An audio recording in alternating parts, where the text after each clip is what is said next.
अतुल प्रधान। मैं आपका विशेष धन्यवाद करूंगा। जिस विषय पर मैं सालों साल से संघर्षरत हूं, उस पर आज मुझे नियम 56 में बोलने का मौका आपने मान्यवर दिया। हम लोग इस सदी की सबसे बड़ी त्रासदी कोरोना को अभी बहुत नज़दीक से मान्यवर देखे हैं। वो ऐसा समय था जब सड़कें सुनसान थी, ऐसा लग रहा था कि जैसे सब कुछ थम सा गया, रुक सा गया। लेकिन उन्हीं सड़कों पर हमने लोगों को रोते हुए देखा, मान्यवर बिलखते हुए देखा, और वो पीड़ा, वो कष्ट जिसने अपने लोगों को मरते हुए देखा है, उससे ज्यादा बेहतर तो कोई नहीं समझ सकता। मैंने भी मान्यवर अपने परिवार के एक सदस्य को खोया उस कोरोना में। हमारे बड़े भाई ताऊ जी के लड़के जो हमारे पिता समान थे, उसी कोरोना की त्रासदी में चले गए। और ना जाने कितने परिवार ऐसे हैं जिन्होंने अपनों को खोया। किसी माँ ने बेटा खोया, किसी पिता ने अपना बेटा खोया, किसी बहन ने अपना भाई खोया, और हर जगह पूरे देश में, पूरे विश्व में त्रासदी थी। लेकिन ये 25 करोड़ की आबादी का प्रदेश, जिसमें अपार क्षमताएं हैं, बड़े बड़े मेडिकल कॉलेज में इंफ्रास्ट्रक्चर बहुत महत्वपूर्ण है, बहुत बड़ा है। हमने सिलेंडर की कमी, ऑक्सीजन सिलेंडर की कमी के कारण लंबी लंबी लाइनें देखी, और वो सारी पीड़ा, वो सारा कष्ट देखा। और शायद मान्यवर जितने यहाँ पर सदस्य दर्शक दीर्घा में आदरणीय पत्रकार सब साथी बैठे हैं, ऐसा कोई ना कोई सगा संबंधी, जानकार, पड़ोसी, गांव का कोई ना कोई सदस्य सबने खोया। जब इतनी बड़ी त्रासदी हम लोगों ने देखी, उसके बाद में भी सरकारी प्रशासन, सरकारी व्यवस्थाएं, सरकारी स्वास्थ्य व्यवस्थाएं इस कदर खराब हैं कि वो हर दिन कोई ना कोई ऐसी फोटो, ऐसी पिक्चर कहीं मोबाइल पर, कहीं टीवी पर, कहीं अखबारों में हर दिन दिखाई देती।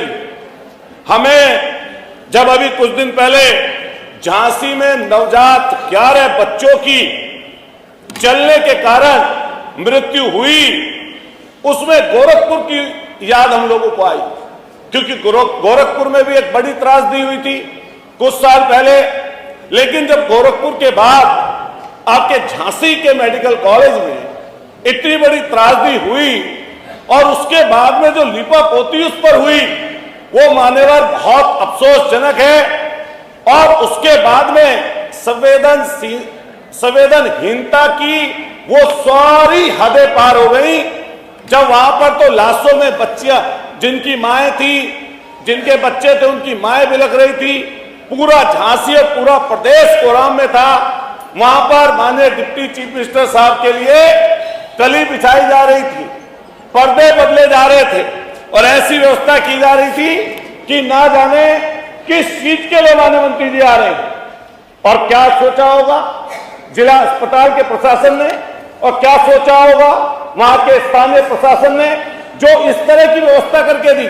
लेकिन आज तक मान्यवर उन विभाग के लोगों पर, और खास तौर से जो वहां के प्रिंसिपल थे, एनएस सेंगर, जो वहां पर प्रिंसिपल थे, और प्रिंसिपल होने के नाते जिनकी सबसे बड़ी जिम्मेदारी थी, आज तक कार्रवाई के नाम पर मान्यवर उनके ऊपर सिर्फ यह किया गया कि वो लखनऊ से अटैच कर दिए गए।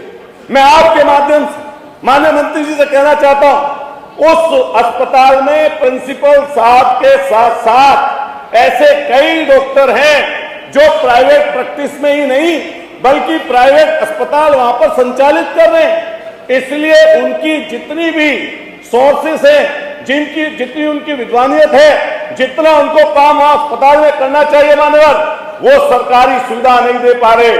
और यहां तक कि मैं आपको बता दूं जानकारी के लिए, प्रिंसिपल साहब श्री हॉस्पिटल चला रहे, डॉक्टर राजकुमार वर्मा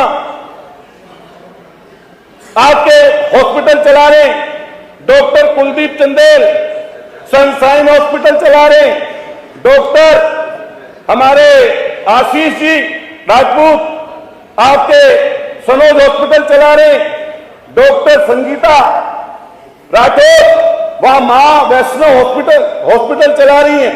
तो मैं मान्यवर ये कहना चाहता हूं आपके माध्यम से कि ऐसी परिस्थितियों के बावजूद भी ऐसा क्या दबाव है, ऐसी क्या चीजें हैं इतनी बड़ी त्रासदी के बाद भी जिससे पूरा देश हिल गया हो और वहां पर अभी तक उनकी जिम्मेदारी तय नहीं की गई, बल्कि प्रशासन ने एक एक पल्ला झाड़ लिया कि ये आग शॉर्ट सर्किट से लगी है। लेकिन मान्यवर वो जो वहां पर साक्षात थे उन्होंने ये बताया कि जो ऑक्सीजन के आपके वहां पर नर्सरी बनी हुई थी, और नर्सरी के लिए माननीय मंत्री जी ये बात जानते हैं, ये बताएंगे आपके माध्यम से आपसे पूछना चाहता हूं कि उस नर्सरी में एक बच्चे की जगह पर 2 बच्चे लेटा दिए जाते थे। उस ऑक्सीजन सिलेंडर से पाइप हट गया, पाइप हटने के कारण वहां पर नर्स पहुंची, उसे जैसे माचिस की तिल्ली जलाकर कोशिश की कि उस पाइप को गर्म करके चढ़ा दूं उस पर ऑक्सीजन के सिलेंडर पर, वो जैसी ही तिल्ली लगाई वो आग में तब्दील हो गया और इतनी बड़ी लापरवाही के कारण 11 बच्चों की, नवजात बच्चों की वहां पर मौत हुई। लेकिन आज तक जांच में ढांक के 3 बार इसमें मान्यवर कुछ अभी तक नहीं हो पाया। मैं आपके माध्यम से कहूंगा कि माननीय मंत्री जी जांच करा ले और करा ली होगी आपने कि ऐसी स्थिति क्यों आन पड़ी, और आपकी नाक के नीचे यहां पर माननीय अध्यक्ष जी, माननीय मंत्री जी की नाक के नीचे 3 बड़े अस्पताल हैं लखनऊ, यहीं पर पीजीआई हो, केजीएमयू हो, चाहे आपके लोहिया हॉस्पिटल हो, आप वहां पर जाकर व्यवस्था देखिए। वहां के कर्मचारी सिर्फ न केवल लखनऊ के, मान्यवर पूरे उत्तर प्रदेश के सरकारी अस्पतालों पर, मेडिकल कॉलेजों पर एम्बुलेंस लगी हुई है प्राइवेट अस्पतालों की, और वहां पर मरीजों की खरीद फरोख्त होती है। आज ही चले जाए माननीय मंत्री जी और यहां पर जाकर देख लें, प्राइवेट अस्पतालों की एम्बुलेंस खड़ी होंगी और उन प्राइवेट अस्पतालों वाले लोग इनके कर्मचारियों को मोटा पैसा देकर, कमीशन देकर, वहां पर इमरजेंसी में जो ऐसे लोग होते हैं जो 3-3 दिन तक वहां पर इमरजेंसी के बाहर पड़े रहते हैं, और ऐसी स्थिति इमरजेंसियों के सामने है कि वो गाड़ी में लेते रहेंगे, एम्बुलेंस में वाले लेते रहते हैं। ऐसी व्यवस्था है कि उनको मरीजों की फिर खरीद फरोख्त होती है और प्राइवेट अस्पतालों में वो लोग चले जाते हैं। मान्यवर आपके माध्यम से कहना चाहता हूं, अभी मेरठ का एक वाक्य है, माननीय मंत्री जी को सूचना उसकी हुई होगी।